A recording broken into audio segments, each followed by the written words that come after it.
Welcome back to another session of Veeam Backup and Replication. I am Manjeet Rawat, your online instructor. In this class, we will discuss about how we can manage the replication. अगर हम अपने इस series की बात करें तो previous class में हमने आपकी हेल्प की थी to understand about how to configure the backup of our ESXi means the virtual machine which is running in our ESXi host. वो हमने बैकअप और रिस्टोर का पार्ट कंप्लीट कर लिया था. अभी हम डिस्कस करने वाले हैं अबाउट द रेप्लिकेशन. राइट, अगर आप रेप्लिकेशन इस्टेब्लिश करना चाहते हैं तो उसका प्रोसीजर क्या होगा. And one more important point, you should know about the gap between backup and replication. दोनों चीज़ें लगभग सेम दिखाई पड़ती हैं बट काफ़ी ज़्यादा गैप है इन दोनों के बीच में. मीन्स बैकअप और रेप्लिकेशन का जो कॉन्सेप्ट है, प्रोसीजर सेम हो सकता है बट इनके अगर हम टास्क की बात करें, इनके रिजल्ट की बात करें तो maybe different to each other. Right, so I am going to help you to understand about how it work. अभी हम बात करने वाले हैं Veeam 11 के थ्रू. राइट, अगर आपने Veeam 11 या Veeam 11 रेप्लिकेशन सर्विस का इस्तेमाल कर रहे हैं and you are trying to set up your replication, so what are the prerequisite और ये किस तरीके से काम करता है इसके बारे में भी हम लोग बात करेंगे. ठीक है, so let's try to understand about. मान लीजिए ये आपके पास ESXi होस्ट है. Let me take the RDP of my setup.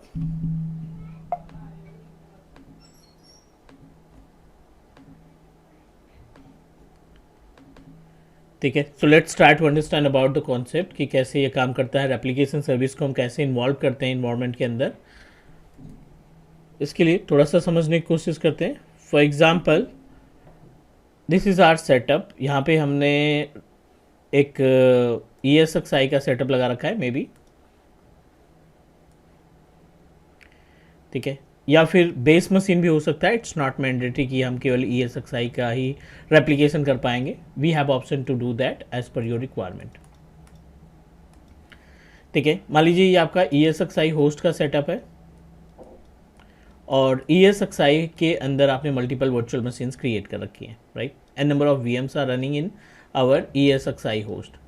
ये अपने पास फिजिकल मशीन है जो बेस मशीन हम बात कर रहे हैं और हम इन दोनों में से किसी का भी रेप्लिकेशन क्रिएट कर सकते हैं.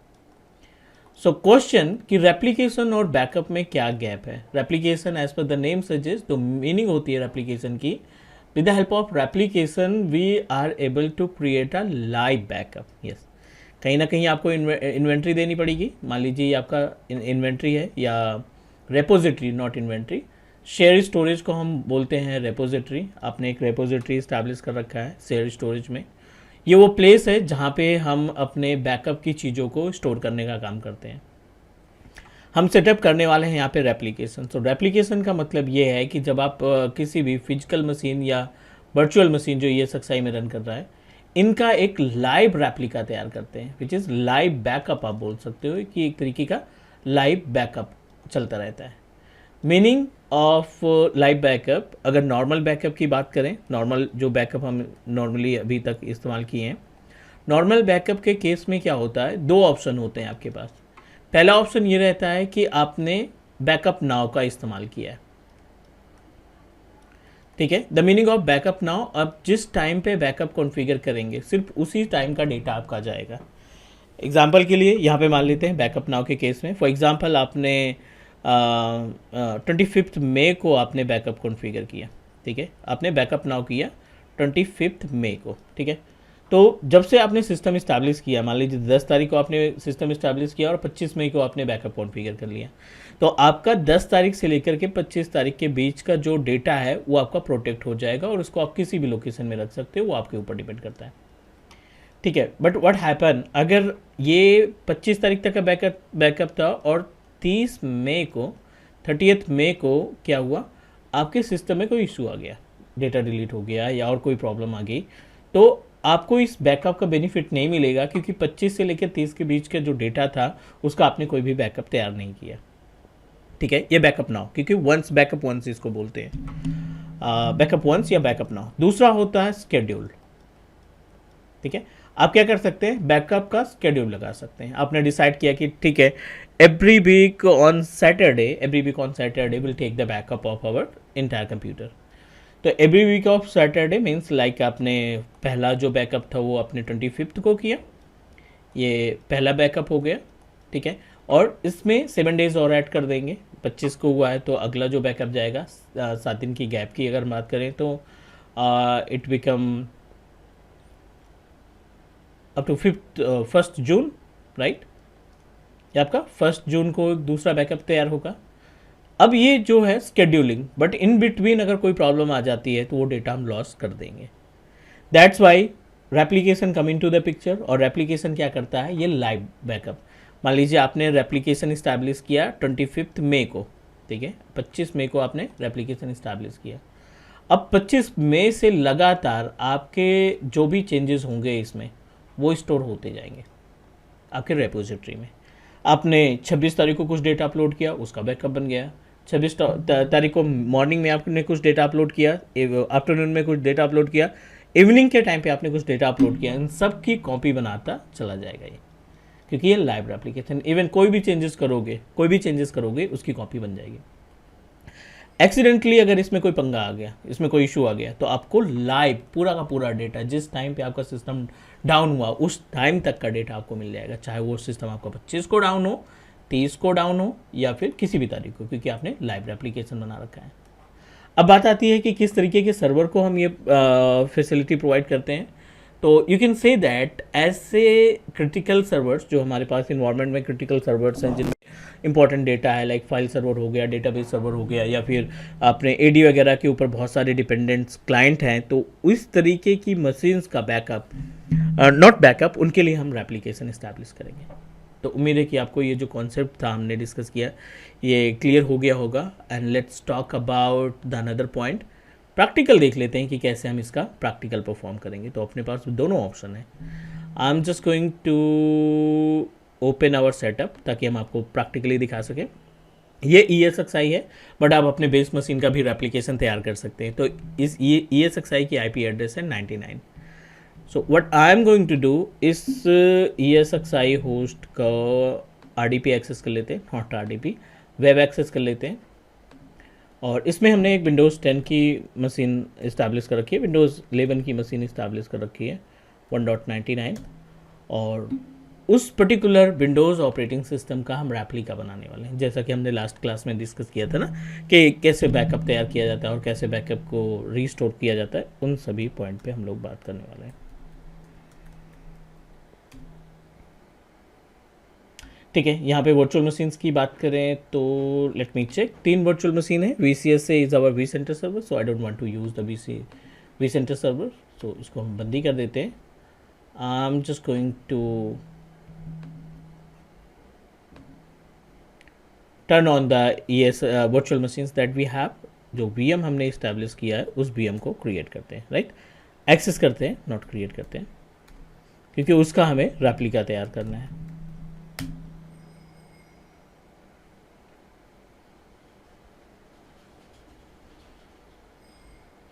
वर्चुअल मशीन्स में जाओ, ठीक है। ESXi की IP एड्रेस 99 है, ठीक है, और ये अपने पास विंडोज़ 11 ऑपरेटिंग सिस्टम है जिसमें ऑलरेडी हम OS रन कर रखे हैं। I am just going to turn on it, ठीक है, इसको हम कर देते हैं टर्न ऑन ताकि क्लियर हो जाए। ठीक है, ये विंडोज़ 11 ऑपरेटिंग सिस्टम रन कर रहा है हमारे ESXi में, और इसका हम रेप्लीकेशन बनाने वाले हैं। ठीक है, कोई इशू नहीं, इसको हम कर देते हैं क्लोज, मीन्स ये सिस्टम हमारा रन कर रहा है। बैक टू द सेटअप, यहाँ पे हम आ जाते हैं, सेटअप पे आ जाते हैं अपने, और ओपन करते हैं अपना Vim backup. This is the backup repository, हम पहले बना चुके हैं तो आई डोंट थिंक कि बार बार उसको रिपीट करने की रिक्वायरमेंट है। So what we need to do, अब सेम पेज पे रहेंगे, होम पेज पे हैं, बैकअप और रिस्टोर हम ऑलरेडी डिस्कस कर चुके थे। अभी बारी है रेप्लीकेशन इस्टेब्लिश करने की, चाहे वो आप बेस मशीन का रेप्लीकेशन बनाओ या फिर आप अपने वर्चुअल मशीन्स का या वर्चुअल इन्वायरमेंट का रेप्लीकेशन क्रिएट करो। जिस तरीके से बैकअप जॉब पे क्लिक किए थे वैसे अभी हम रेप्लीकेशन जॉब पे क्लिक कर रहे हैं, और यहाँ पे एक ऑप्शन दिखाई पड़ रहा है वर्चुअल मशीन का। We just need to click on virtual machine, और वर्चुअल मशीन्स के लिए आप टाइप दे दीजिए, नेम दे दीजिए ESXi VM, यहाँ पे नाम दे देते हैं, and no need to do anything. Next, virtual machine आपको सेलेक्ट करनी पड़ेगी और साथ ही डेस्टिनेशन सेलेक्ट करना पड़ेगा। तो डेस्टिनेशन के लिए हमें क्या करना पड़ेगा, एक ESXi और टर्न ऑन कर देते हैं, जहाँ पे हमारे इस वर्चुअल मशीन्स का ना एक तरीके की कॉपी बनेगी, ठीक है। So I am just going to turn on another ESXi। इस ESXi की IP है 999.192.168.1.99, और दूसरा जो ESXi हमने अभी टर्न ऑन किया है, लेट मी चेक, वेट करना पड़ेगा थोड़ा सा, और after that will use this second ESXi as a destination. इसको हम किस तरीके से इस्तेमाल करेंगे, इसको एज ए हम डेस्टिनेशन इस्तेमाल करेंगे, ठीक है। ओपन करेंगे अपना, ये सोर्स तो दे ही देते हैं, ठीक है ना, सोर्स दे देते हैं, डेस्टिनेशन में थोड़ा सा टाइम लगेगा, इंतजार कर लेते हैं, हम नहीं चाहते कि कोई भी एरर आए। As you know that Teach Me Cloud always try to give you 100% live practical based video, ठीक है ना, तो कोई भी स्टेप स्किप नहीं करेंगे, कोई भी स्टेप हम मिस नहीं करना चाहते हैं, ठीक है।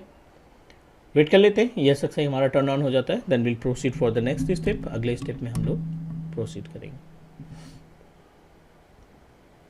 We have enough space means like यहाँ पे हमने what we can say that approximately 10 giga of RAM है, और स्टोरेज भी हमने वर्चुअल हार्ड डिस्क वगैरह भी लगा रखी है। तो वी हैव इनफ कॉन्फ़िगरेशन, तो आई डोंट थिंक कि कोई इशू आना चाहिए इसमें।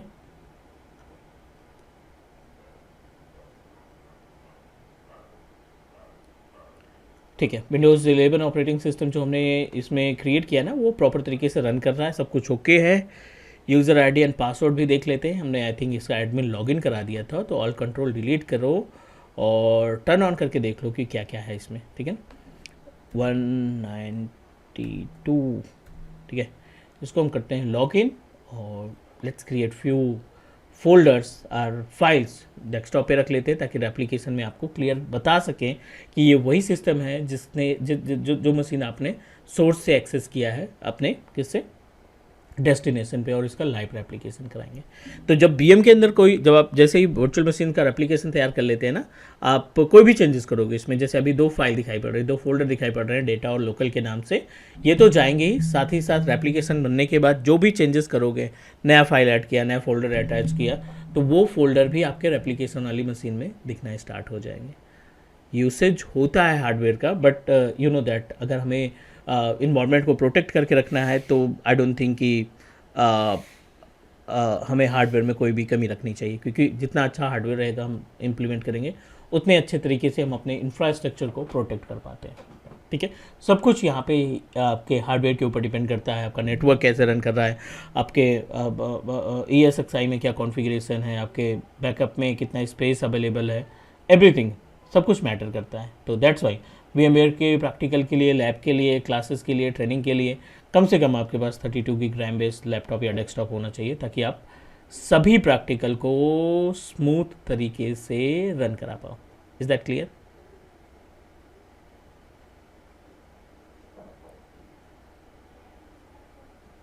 ठीक है, कोई नहीं, इंतजार करते हैं, थोड़ा सा वेट कर लेते हैं, और जैसे हमारा ये ESXi सेकेंड टर्न ऑन हो जाता है, means we are able to find any IP address, तो जैसे ही हमें IP एड्रेस एक्सेस मिल जाता है, we will proceed for the application. अभी आप देखिए यहाँ पे destination, job setting, data transfer, guest processing, schedule, summary, application में भी ये सभी ऑप्शंस आपको देखने को मिल जाएंगे। 192.168.1.24 this is our destination, 192.168.99 this is our source. I am just going to click add, virtual machine को ऐड कराना पड़ेगा, जाहिर सी बात है, we just need to click here, and 99 यहाँ पे ऑलरेडी है। अगर आपके केस में नहीं दिखता तो what you need to do, आपसे यूज़र आईडी एंड पासवर्ड मांगेगा, किसका? आपके ESXi होस्ट का यूज़र आईडी पासवर्ड आपको असाइन करना पड़ेगा। तो हमने लास्ट टाइम भी ये देखा था, तो अब आप अपनी वर्चुअल मशीन को डिसाइड कर लीजिए कि इसका रेप्लिकेशन बनाना है। तो हम विंडोज़ 11 का रेप्लिकेशन बनाना चाहते हैं, इस VM को कर देंगे आप ऐड। 10 पॉइंट समथिंग GB के आसपास स्पेस होना चाहिए जहाँ पे अभी आप इसको रखना चाहते हैं, मीन्स डेस्टिनेशन ESXi के पास इतना स्पेस होना चाहिए। नेक्स्ट, होस्ट आर क्लस्टर, तो we don't have a cluster क्योंकि अपने पास vCenter सर्वर नहीं है, तो हम क्या करेंगे, एक नया होस्ट यहाँ पे, डेस्टिनेशन होस्ट यहाँ पे चूज करेंगे।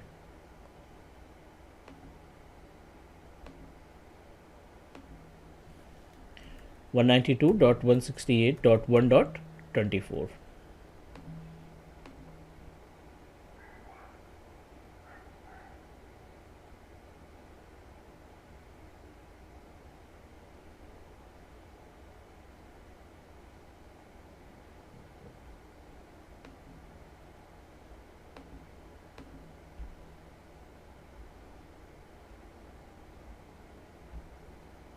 क्योंकि हम इसी में रखने का कोई मतलब नहीं, मीन्स अगर इसी में रखेंगे तो एप्लीकेशन उसी ESXi में जाएगा। VM तो प्रोटेक्ट रहेगी, अगर ESXi में कोई प्रॉब्लम आ गई तो we will loss the data. So what we need to do, we need to add a second host as well.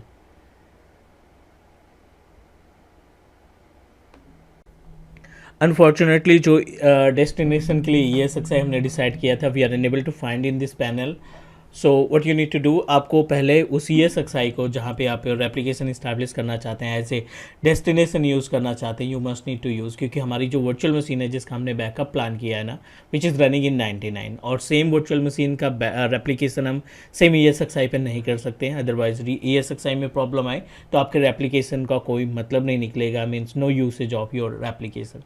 So what you need to do, पहले तो हमें यहाँ पे जो दूसरी ESXi इस्टेब्लिश कर रखी है ना, ये जो 1.24 की IP एड्रेस वाली ESXi होस्ट है, इसको हमें पहले इस पैनल पे लाना है, होस्ट एंड क्लस्टर पे।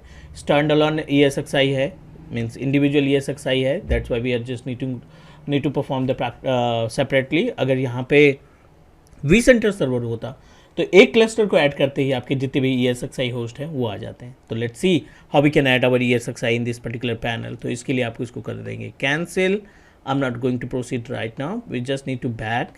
और यहाँ पे आपको जाना है इन्वेंट्री में, राइट। इन्वेंट्री पे जाने के बाद आप देखिए यहाँ पे vSphere के पे स्टैंड अलोन होस्ट अवेलेबल है, ओनली 99 की लोकेशन दिखाई पड़ रहा है। आप राइट क्लिक करेंगे अपने इस vSphere पे, ऐड सर्वर पे जाएंगे, यहाँ पे आप IP एड्रेस प्रोवाइड करेंगे किसका, जो भी डेस्टिनेशन आप प्लान कर रहे हो। तो हम यहाँ पे प्लान कर रहे हैं 192.168.1.24 और same user ID and password दे दीजिए, जो भी उसका यूज़र ID एंड पासवर्ड है जिसको आप डेस्टिनेशन की तरह कैसे यूज़ करना चाहते हैं। We just need to provide the user name and password, apply करेंगे, कंटिन्यू करेंगे। कुछ एजेंट्स इंस्टॉल होते हैं जब आप एप्लीकेशन बनाते हैं, बैकअप बनाते हैं, कोई फिजिकल मशीन, वर्चुअल मशीन या ESXi को मैनेज करते हैं ना, तो उस केस में आपसे यूज़र ID एंड पासवर्ड की डिमांड करता है। तो I am just going to provide user ID and password, ठीक है। Let me check if it is Cloudette 123, ठीक है। पासवर्ड अप्लाई करेंगे, कंटिन्यू करेंगे, वेट करेंगे। ये एजेंट्स जो हैं छोटे छोटे टूल्स होते हैं, छोटे छोटे एजेंट्स होते हैं, सर्विसेज होती हैं जो आपके ESXi होस्ट पे बैकएंड में इंस्टॉल होते हैं, जिसके थ्रू आप अपने ESXi होस्ट को, वर्चुअल मशीन को, फिजिकल मशीन को इन्वेंट्री में या इंफ्रास्ट्रक्चर में ऐड कर पाते हैं। आप देखिए यहाँ पे 24 भी आ गया। 99 is our source and 24 is our destination, means जो वर्चुअल मशीन्स का एप्लीकेशन हम प्लान कर रहे हैं ना, उसमें हमने डिवाइड कर रखा है। एवरीथिंग इज़ ओके, नेक्स्ट करो, आप इसको फिनिश कर दो। दोनों ESXi यहाँ पे दिखने लगे हैं। अब आप फिर से होम पेज पे आ जाओ, अब आप एप्लीकेशन पे आ जाओ, वर्चुअल मशीन्स का रेप्लिका तैयार करना है, ESXi-VM वर्चुअल मशीन जो ESXi में रन कर रही है। नेक्स्ट पे क्लिक करेंगे, ऐड पे क्लिक करोगे तो आपके दोनों ESXi आ जाएंगे। 99 पे वर्चुअल मशीन रन कर रहा है, मीन्स सोर्स हो गया आपका 99, डेस्टिनेशन हो गया 24। 11 को क्लिक किया, ऐड किया वर्चुअल मशीन को, नेक्स्ट किया। नेक्स्ट क्या बोल रहा है, डेस्टिनेशन कहाँ पे रखना है, सेलेक्ट पे जाएंगे, 24 में रखना है। स्टोरेज कितना है वो आगे आपको बता देगा, सेलेक्ट किया। It will ask you to provide the storage, resource pool पे जाएंगे, मतलब जो हार्डवेयर आप देना चाहते हैं, यस 24 का ही हार्डवेयर प्रोवाइड करना चाहते हैं। How much space you have, तो we have a enough space up to 298 gig के आसपास स्पेस है, तो I don't think we need to make any changes. Click next. What about application, so जो आप एप्लीकेशन तैयार करना चाहते हैं, ठीक है, surface name and I am not going to make any changes. Restore point keep 7 days, ये होता है रिटेंशन टाइम की, मतलब अगर कोई इशू आ जाता है आपके एप्लीकेशन में, कोई प्रॉब्लम आ जाती है, तो आगे आने वाले 4 दिन, 5 दिन, 7 दिन, 10 दिन, 15 दिन, उतने दिन में आप अपना एप्लीकेशन जो है रिस्टोर करा सकते हैं। नॉर्मली जो है ना, कॉमन डेज जो डिफ़ॉल्ट डेज है वो 7 days का है। नेक्स्ट पे क्लिक करेंगे, automatic selection, so I'm not going to make any changes, direct next. Next, no need to do anything. If you want to perform the task automatically, you can just schedule it कि कब से start करना है. If you want to proceed immediately, we just need to apply it. Run the job when click finish, ये आपको check mark करना पड़ेगा क्योंकि हमने कोई स्केड्यूलिंग नहीं दी। यहाँ पे पूरी इन्फॉर्मेशन आपको पास अवेलेबल है, चीज़ Windows 11 operating system running on 99। Destination application की अगर हम बात करें तो डेस्टिनेशन 24 है। Let me take the GUI of 192.168.24 को भी देख लेते हैं कि क्या यहाँ पे कुछ इंस्टेंस वगैरह हैं या नहीं, क्योंकि हम रेप्लिकेशन बना रहे हैं तो आपकी वर्चुअल मशीन की एक कॉपी यहाँ पे आनी चाहिए। ठीक है, नॉर्मल अगर आप vCenter इस्तेमाल करते हैं तो ये सारी चीज़ें आपको बिना किसी थर्ड पार्टी टूल की मिल जाती है, बट यहाँ पे हम Veeam backup expert means Veeam backup की ट्रेनिंग ले रहे हैं, तो definitely we should know about the कि वीम बैकअप कैसे हमारी हेल्प करता है to set up our infrastructure.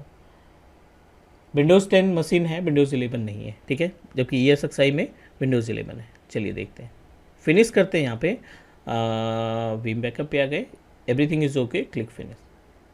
Definitely it will take time, 10 GB का डेटा है, लोकल में ही जाएगा तो क्या हुआ, but it will take time, right.